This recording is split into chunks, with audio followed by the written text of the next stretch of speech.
Welcome back to Broncos Country Tonight, joined by Hall of Famer Steve Atwater. Steve, good evening. How are you? Hey, I'm doing pretty good, Ryan. You may have to take that statement back, though. I may not be in. No, you're definitely still a Hall of Famer. We all know you're a Hall of Famer. But as we did learn earlier this week that the Hall of Fame ceremony has been postponed until next season, I'd love to just get your thoughts initially on that. What was your reaction when you heard the news? You know what? I really wasn't surprised, just considering, how serious this coronavirus is and how serious everyone's health is. Not only everyone who puts on the Hall of Fame, puts on the ceremony, all the workers and that, but, there are a ton of guys who are up there in age. Myself, I'm getting up there too, man. I'm 54 now. Guys who, if they felt like it was going to be a risk to go, they probably wouldn't go. If they went, they wouldn't really feel comfortable. So I think that it's the right decision, and it's going to be great whenever it happens, whether it's scheduled now for 2021, and it's going to be awesome, man. I mean, you got a chance to go in with Peyton Manning, maybe even John Lynch. That could be kind of cool.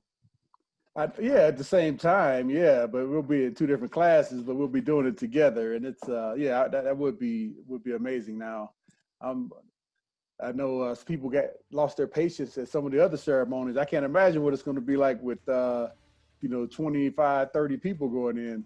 The other thing that happened, of course, is we found out the Hall of Fame game itself was canceled. And now it kind of brings up the question about how many preseason games we'll actually see. I'm sure more information about that will come out. But, Steve, I'd love to ask you, and it's always a different answer for different players. How many preseason games do teams actually need to get ready for a season, especially when you consider starters don't actually play that much? Yeah, I would say at least two. And then you got to have the guys who are going to be playing. They got to play some decent snaps. Otherwise, once the season starts, man, guys are probably be pulling muscles and getting injured just because they haven't had as much contact. Yeah, Ben, we talked to a lot of players last year that played in the Hall of Fame game, and they kind of said the same thing, that it was just such a long offseason. Couple that with the training camp that ended up being extra. So you're right. That might be something that you take a look at down the road. Ben, would you do anything different in preseason games if you're limited to only two, if you're a coaching staff trying to get your team ready? Is there anything different you would do if you only had two games? Well, I think you're going to try to get your starters more reps. I mean, that's, that is the challenge or the goal with preseason to begin with. You want to try to balance making sure you don't get guys hurt with making sure you maximize the number of reps to get everybody prepared and ready to go. I think if we're limited to two preseason games, we're trying to explore the option of maybe scrimmaging with another team, or maybe even approaching those preseason games as a scrimmage, in an effort to try to facilitate more reps for our team and less I don't want to say junk reps, but some of those down roster reps, particularly in preseason game 4, really just for the scouts to see if any of these guys have a shot at maybe making a roster or practice squad. And we're kind of eliminating those kind of reps. All right, so obviously the next conclusion we have to get to is there might be shortened training camp. So if we're talking about shortened preseason, we're definitely probably talking about shortened training camp. Steve, how would you like to see teams maximize the reps during training camp? For you, if you were trying to get ready for the season, what would you like to see?